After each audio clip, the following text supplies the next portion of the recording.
Throughout history, tales of lost cities have captivated our imaginations. These forgotten realms whisper of bygone civilizations, their grandeur swallowed by time and the elements.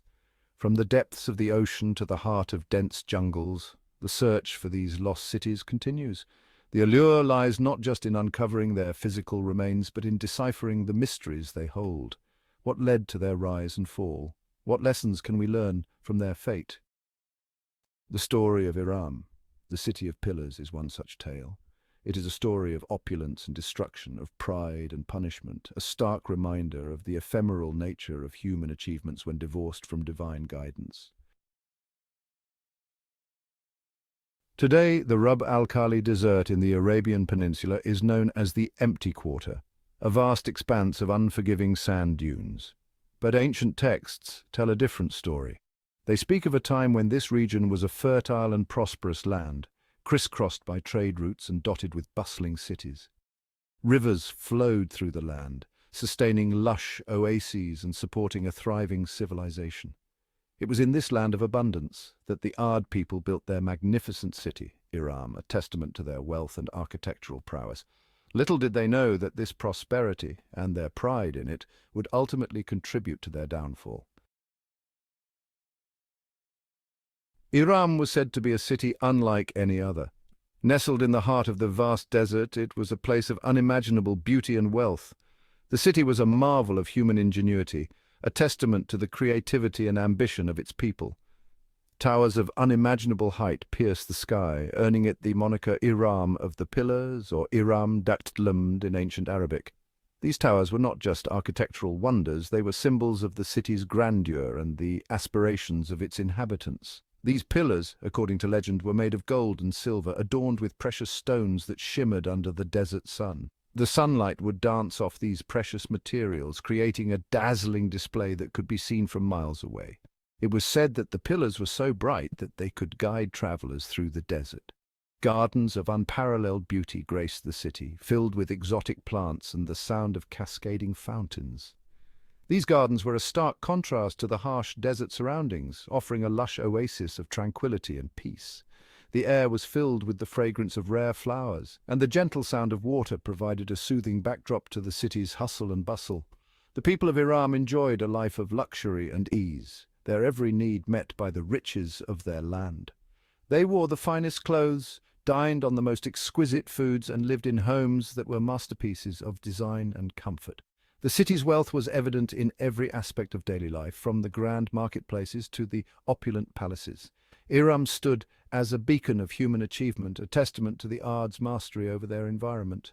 The city's architecture was a blend of functionality and beauty, with every structure designed to withstand the harsh desert conditions while also showcasing the artistic talents of its builders. It was a city that celebrated human ingenuity and the ability to create something extraordinary out of nothing. However, beneath the veneer of opulence, a dangerous arrogance began to take root. The people of Iram started to believe that their wealth and power made them invincible. They became complacent, ignoring the signs of impending doom.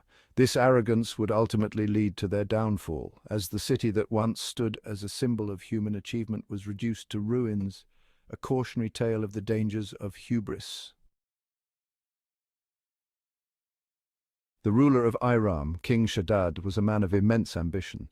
Legends speak of his fascination with paradise, his desire to create a realm on earth that rivaled the heavens. Driven by this desire, he commanded his people to build gardens of unimaginable splendor, filled with every imaginable delight. Precious materials were brought from far and wide to fulfill his vision. The city of Iram, already a marvel of human ingenuity, became a testament to Shaddad's boundless ambition. Yet, in his quest to create his own paradise, Shaddad and his people began to forget the true source of their blessings, straying from the path of divine guidance. As the Ad people reveled in their prosperity and the grandeur of their city, they were surrounded by the fruits of their labor and the splendor of their achievements. Their city was a marvel of architecture and culture, a testament to their ingenuity and hard work. The streets were filled with laughter and celebration, and the air was thick with the scent of success. Yet, Amidst this atmosphere of triumph, a voice of warning arose from among them. It was a voice that cut through the noise of their festivities, a voice that spoke of caution and reflection. The prophet Hud, peace be upon him, was sent by God to guide them back to the path of righteousness. He was a beacon of wisdom and compassion, chosen to remind the people of Ar of their true purpose and the source of their blessings. He urged them to acknowledge the source of their blessings, to recognize that their prosperity was not solely the result of their own efforts, but a gift from the Almighty. He called on them to open their hearts and minds to the divine truth. To practice gratitude and humility, he said, was to honor the Creator who had bestowed upon them such abundance. He emphasized that true gratitude was not just a matter of words, but of actions and attitudes. He reminded them that true wealth lay not in material possessions, but in righteousness and devotion to God. The Prophet Hud spoke of a life of simplicity and spiritual richness, where the soul's connection to the divine was the greatest treasure. He warned them that their arrogance and extravagance were an affront to their Creator. Their pride and self-indulgence were leading them away from the path of righteousness, blinding them to the true source of their prosperity, and that if they did not change their ways, they would face severe consequences. The Prophet Hud's message was clear and urgent. Return to humility and gratitude, or face the wrath of divine justice. The message of Prophet Hud echoed through the grand halls of Iram, resonating with those who were willing to listen. His words were a stark reminder of the fragility of human achievements and the enduring power of divine will, a stark counterpoint to the prevailing atmosphere of self-indulgence and pride. The contrast between the prophet's call for humility and the people's display of arrogance was striking, a powerful illustration of the choices that lay before them. As the people of Ad listened to the prophet Hud, some began to reflect on his words.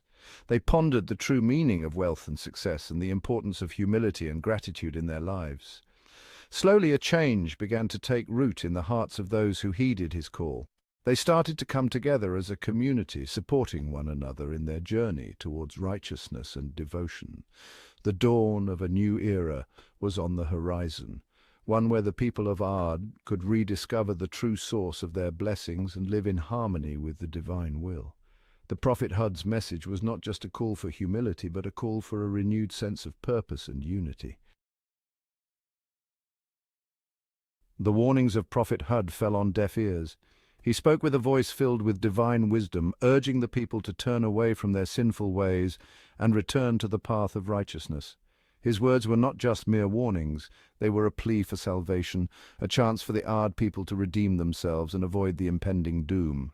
Blinded by their pride and material wealth, the Ad people dismissed his words as the ramblings of a madman. They were a prosperous civilization, their city of Iram renowned for its grandeur and opulence. The people reveled in their riches, their hearts hardened by the luxuries that surrounded them. They saw no reason to heed the words of a prophet who spoke of humility and piety. They continued in their ways, their arrogance growing with each passing day. The more Prophet Hud warned them, the more they mocked him. They believed their city, with its towering pillars and magnificent structures, was invincible. Their arrogance blinded them to the reality that their actions were leading them towards their own destruction. They failed to heed the signs, the subtle shifts in their environment that hinted at the displeasure of their Creator. The once fertile lands began to show signs of barrenness, the water sources started to dry up, and the animals became restless. These were not just coincidences, they were warnings from the divine, urging the people to change their ways. But the Ad people, in their arrogance, ignored these signs. The skies above Iram, once clear and blue, turned a foreboding black.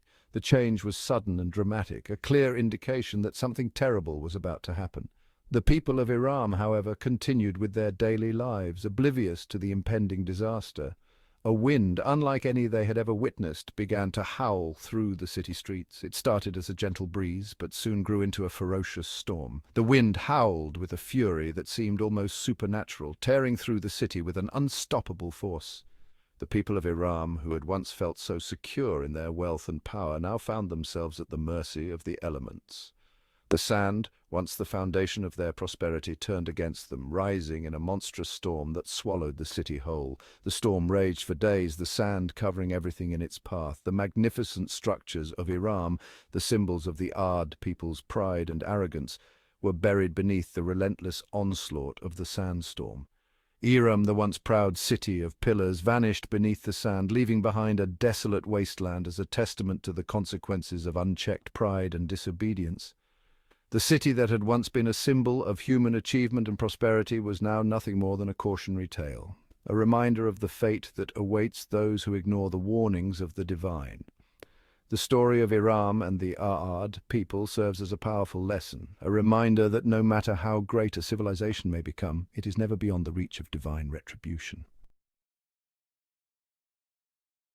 As the storm raged, Prophet Hud and his small group of followers remained steadfast in their faith. They understood that this was not merely a natural disaster, but a manifestation of divine retribution, a consequence of their people's persistent refusal to heed the warnings. Shielded by their faith, they were spared the fate of their brethren. They emerged from the cataclysm, witnesses to the utter destruction that had befallen their once mighty civilization. Theirs was a heavy burden, carrying the memory of Iram and its fate as a warning for future generations.